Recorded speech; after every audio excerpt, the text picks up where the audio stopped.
Welcome to a new episode of Film Seizure at the Movies. I'm Geoff Arbuckle, co-host of the Film Seizure podcast that you can catch each Wednesday morning with my cohorts Jason Oliver and Chuck Moore, and my solo show Monster Mondays that you can hear each Monday afternoon. You can catch both of these shows at filmseizure.com. This week, I'm going to review Indiana Jones and the Dial of Destiny, the latest release in the Indiana Jones saga.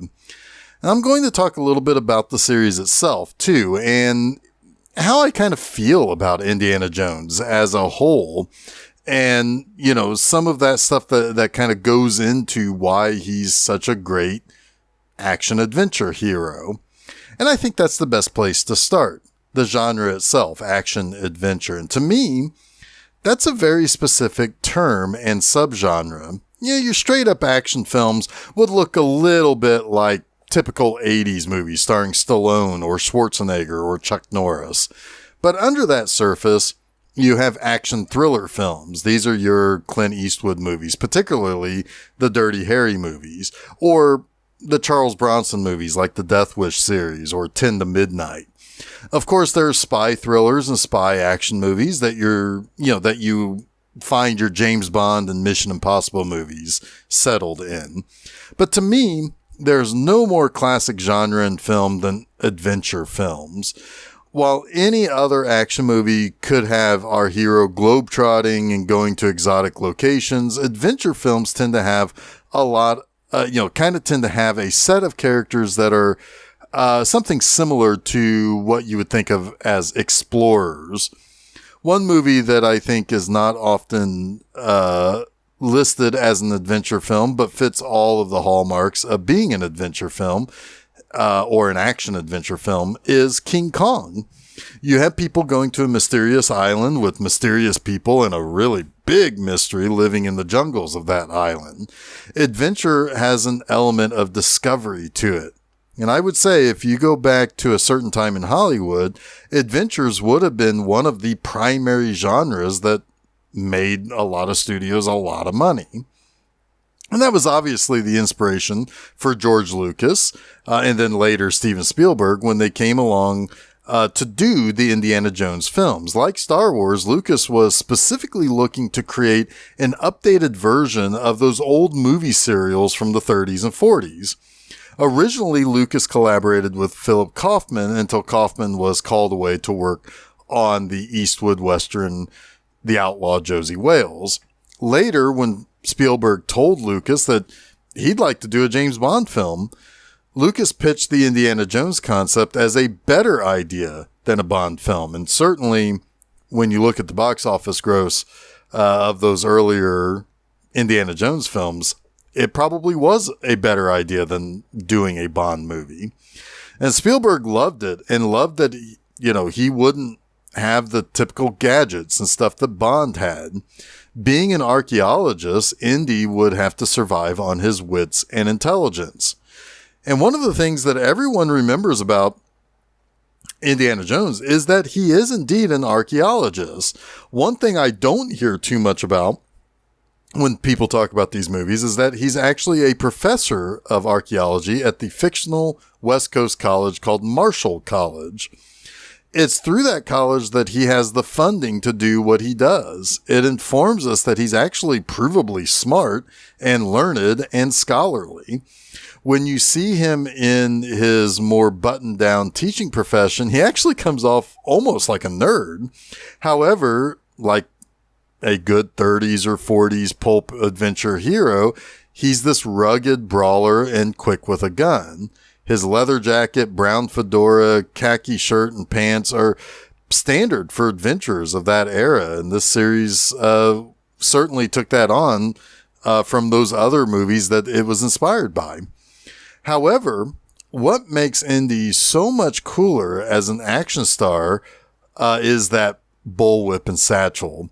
We know the look. I don't think I need to go too far into that other than to say, as a kid growing up, I just thought that was a real neat outfit.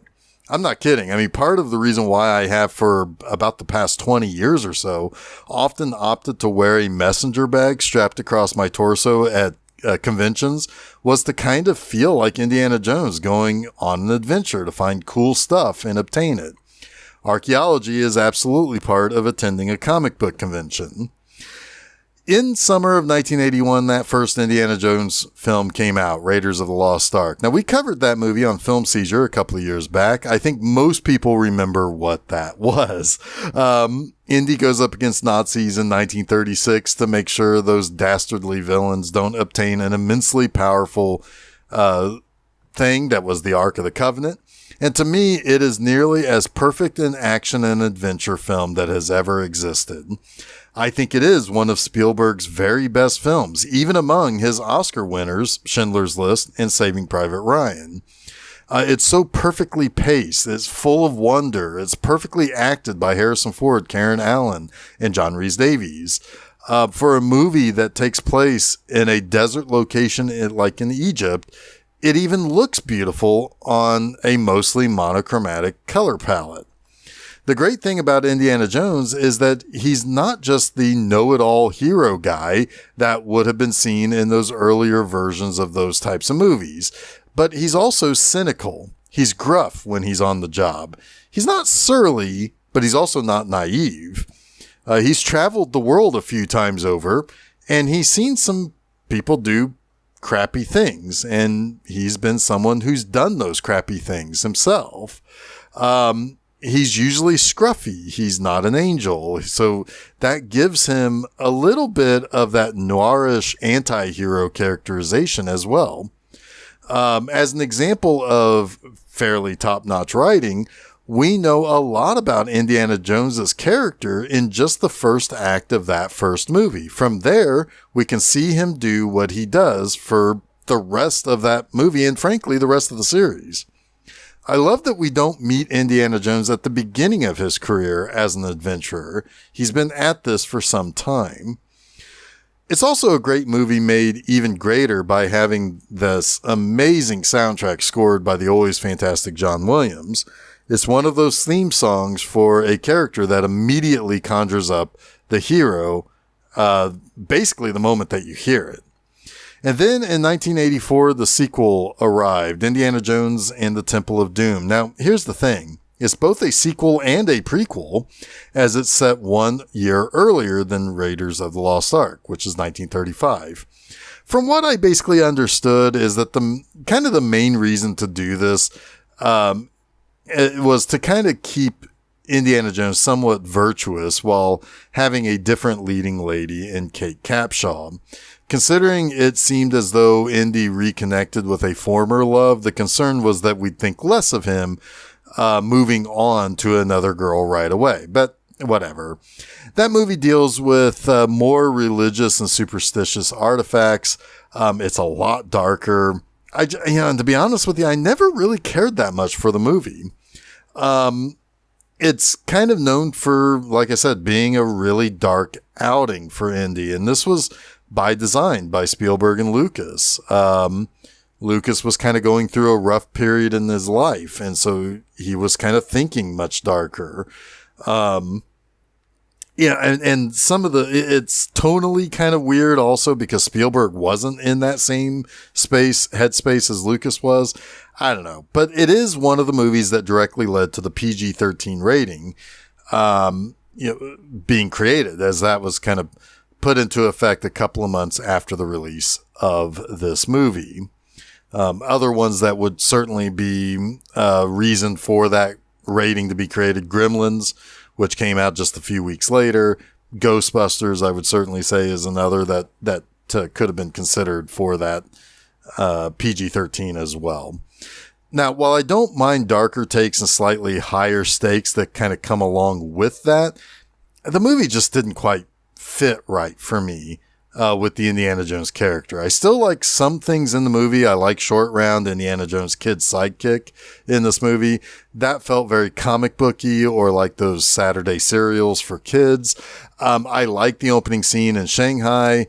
The high-speed rail car escape in the caves is fantastic. Generally, though, the movie just doesn't really quite work for me as a sequel, and I just don't ever feel that great watching it.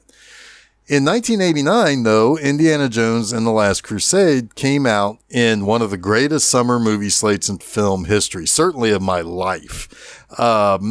This felt like a grand last adventure, as Indy would be joined again by his friend Salo, who's played by John Rhys-Davies, and his longtime friend and sort of mentor played by Denholm Elliott that we saw in the first film.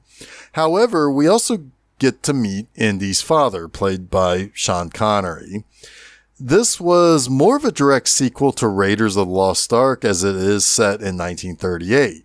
I know some people have different opinions of the movie, but put yourself in my shoes. As a 12-year-old kid getting taken to see this by my mom because she both knew I'd want to see it, but also she kind of wanted to see it too. It's one of those warm and fuzzy childhood memories. But the tenor of the film, the high adventure and action, Harrison Ford and Sean Connery, and of course it brings back the Nazi bad guys, and a third act that is kind of emotional and has a few quotes that can be quotable, or a few lines that are quotable in the movie. It just felt like a real return to form for Indiana Jones and a fairly rip-roaring good time. What's maybe the most interesting thing about Last Crusade is that for some people, it's their favorite movie in the series. For a vast number of people, it's placed second. This is where I have it in the series. However, there are a fair number of people who really don't like the movie and felt it wasn't a return to adventure form that I liked about the original, that it was just kind of one of those more of the same type of things. And I think that's perfectly fine, however you feel about it. I have my opinion, and hey man, whatever your opinion is, hey man, that's yours. That's great. But after 1989, I never expected to see Indiana Jones ever again. Sure, there was the TV series Young Indiana Jones Chronicles, but that was more along the lines of young adult adventure stuff. I only watched, I think, maybe a few episodes of that, and have always wanted to go back and watch more, but never really got around to it. But I never expected Harrison Ford to return. I felt that Indiana Jones was a thing of the 80s, and that would be it. And to a lot of people's surprise, like 19 years after The Last Crusade, Indiana Jones returned to the big screen for Indiana Jones and the Kingdom of the Crystal Skull. The movie, true to real life, was set 19 years after Last Crusade, which would be 1957. Instead of Nazis, Indy goes up against communists led by Cate Blanchett. Most people think this movie is pretty bad. I don't think it's really as bad as people say it is. One thing I kind of like is that the movie does kind of feel like a B movie made in the late 50s. There's an alien element that certainly would have been one of the hallmarks of thrillers in the 50s. I don't think it's really that bad. Surprisingly, it did receive mostly positive reviews. This was beginning of an era of fan outrage due to the internet and information age. Much the same way over the previous 9 years of the return of Star Wars with the prequel trilogy, older fans of the franchise were much more critical than the critics were. I think the gap came from the fact that critics who liked the movie liked it because it had a lot of the recognizable Indiana Jones stuff in it. Chases, Harrison Ford being cynical, adventure, globetrotting, a villain that was proper for the era that it was set in, etc.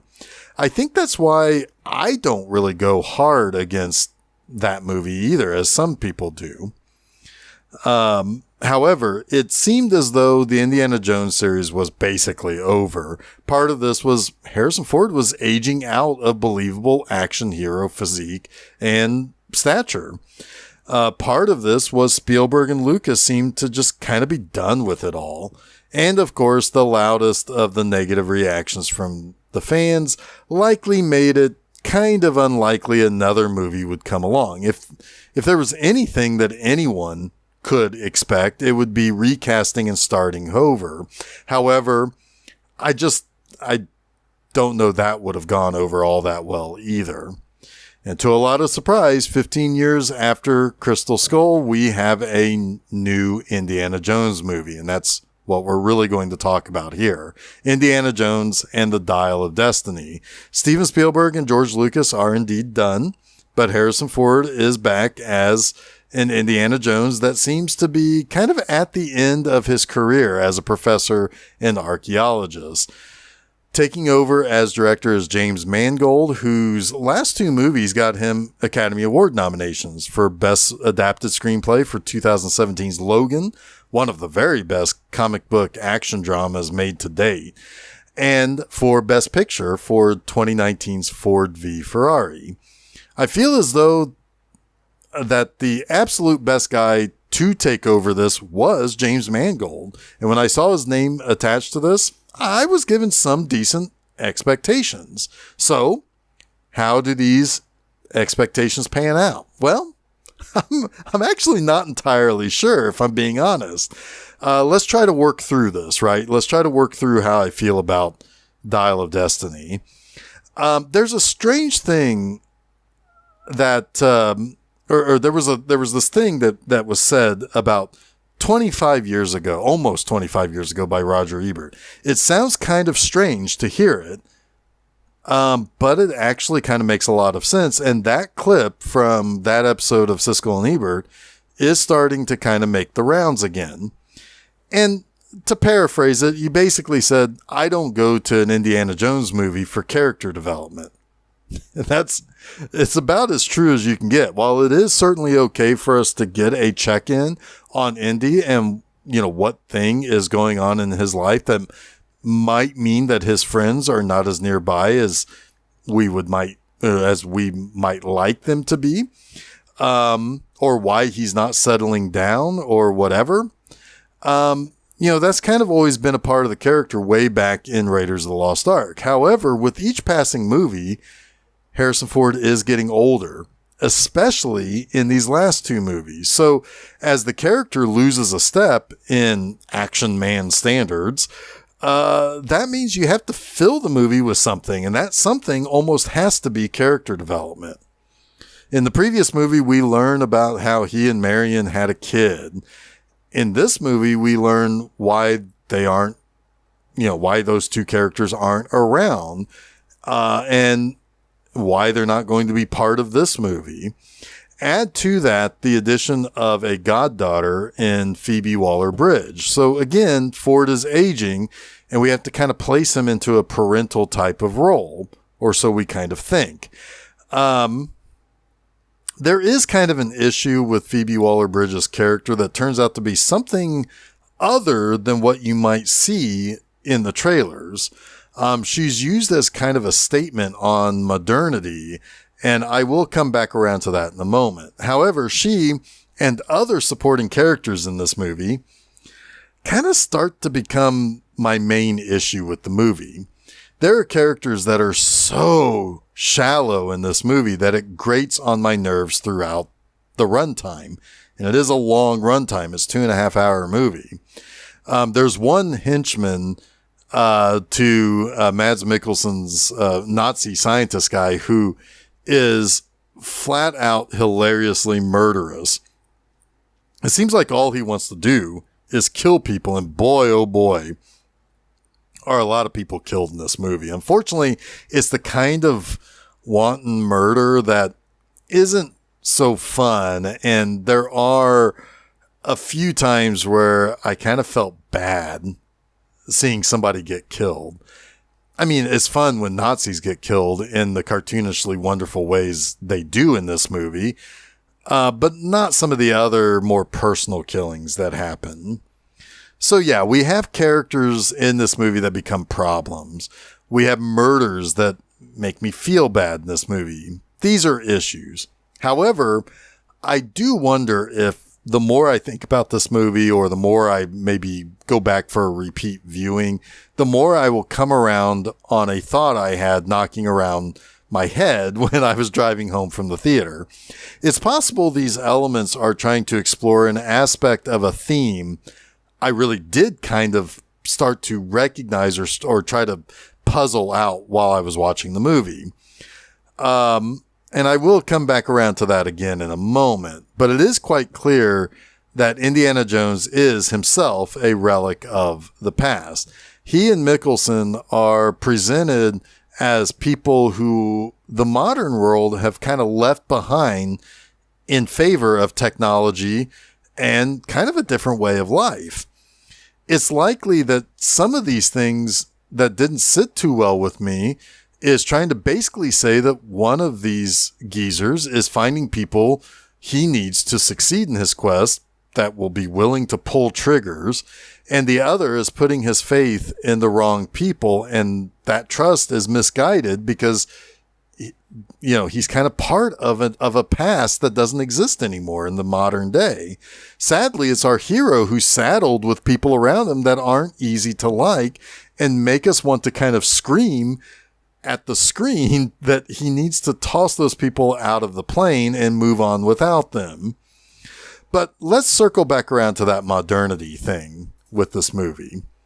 After an opening scene that takes place during the waning days of the European theater of World War II, we then go to 1969, where Indiana Jones is retiring, and it seems as though everyone around him is more interested in the recent moon landing and what that means about the future, and less about digging up trinkets from the past. Indiana Jones in 1969 is a figment of the past, just like his on-screen adventures are in 2023. It's kind of really the best thing about this movie, that contrast of what the passage of time does to things that used to mean something in a more quaint era. How can Indiana Jones, the character, compete with humans actually landing on the moon? How can Indiana Jones, the action-adventure series, compete with the grand scope of, say, the Avengers films? Maybe this movie is meant to be thought about in those kind of terms by people who are 45 and up. I can tell you the 10-year-old girl sitting next to me in the auditorium could not give two shits about Indiana Jones and the relic hunting adventures of that old man. I do like thinking about how I've kind of grown up with this character more so than any other character in any series, that has been part of my life for this long. I've grown older with Indiana Jones. It's at a point now where I will likely be older than, say, the next James Bond character. So in a way, I should be thinking about this treasure hunter in more mature ways.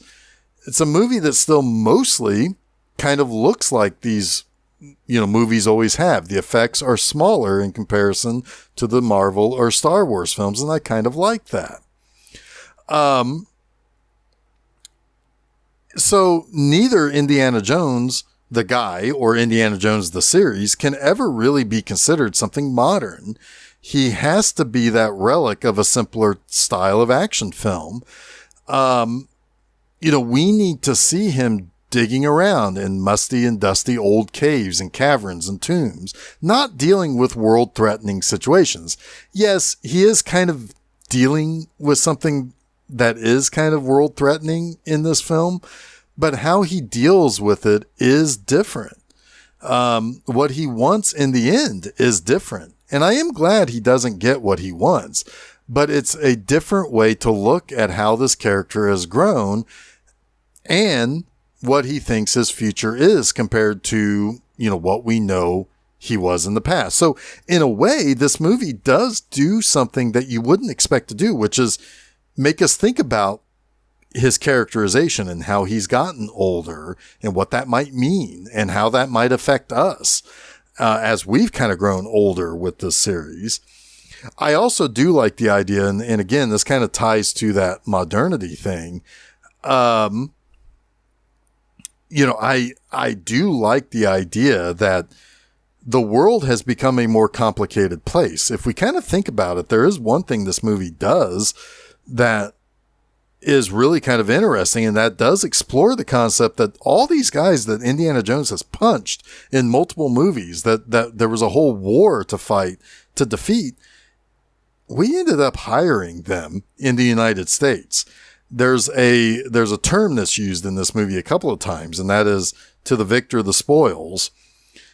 The United States not only won World War II with our allies, but we also plucked out Nazi scientists who could actually do something for us.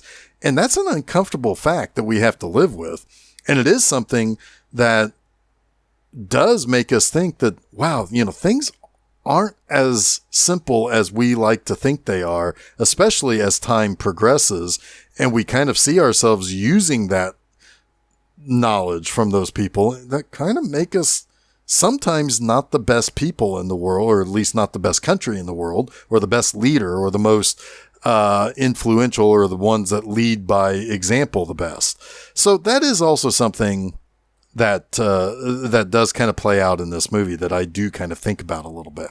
But one last thing I do want to say before I give my final grade is that Harrison Ford really is pretty good in this movie. He does seem tired, but still knows some tricks that are kind of constants in what he's always done as Indiana Jones. I mean, even 30 years after his old adventures, some of these things are still constants. He knows what people are going to do to chase him. He knows how to get away from those people. He knows how to drive a car really fast to get away from the Nazis shooting at him and so on. He is appropriately acting his age. In some ways, it kind of hits you right in the heart. Again, this is a character that has aged as I have.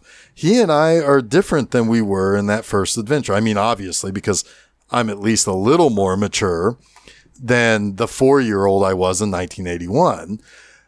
But I kind of feel some of what he's saying when he's talking about all the things that's happened to him and how he struggles to do things he could do so much easier 20 years before. Even though 2 more films have come afterwards, I do kind of wax a little nostalgic or a little bit more, I don't know, poetic when I think of that last shot of Last Crusade. And when he and his father and their friends kind of rode off into the sunset of what we always thought would be the last film. That's how I'll always kind of remember Indy going out as being that triumphant younger man, and how, in a way, I kind of want to go out that way too. I want to remember myself as that slightly younger, more triumphant version of myself than the aging, rickety old guy that I'm going to become. But that said, while I do have a lot of mixed feelings about Indiana Jones and the Dial of Destiny, I do think that this is one that will get a little bit better with repeat viewings. It does have a lot that I like to think about. Harrison Ford is good. The de-aging for the opening and another flashback that was in the middle of the movie was quite good and felt very natural. And that concept that I talked about with a character and person like Indiana Jones being a thing of the past as the world moves on without him. These are very good things about the movie. Yes, there are times where I felt those supporting characters were troublesome and I wanted Indy to ditch them as soon as possible, or the goon kind of being a little too heartless and cruel at times. And yes, it is probably a little too long of a movie.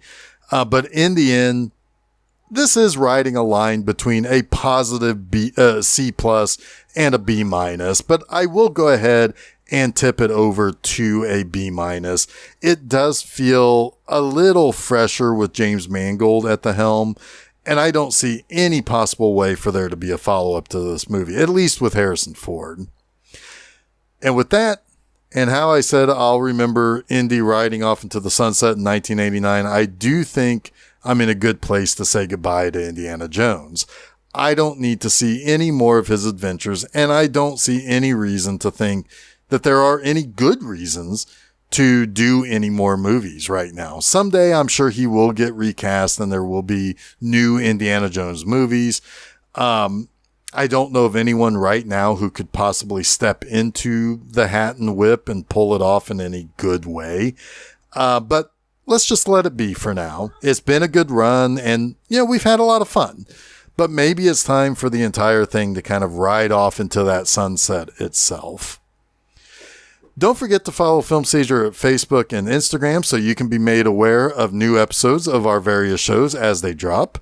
You can also follow us at podcast providers like SoundCloud, Google, Apple, TuneIn, Stitcher, Spotify, and Audible. You can also listen to the show on YouTube by subscribing there. I'll be back in a couple of weeks with a review of the new Mission Impossible film, Dead Reckoning Part 1. So until then, don't forget to save me the aisle seat.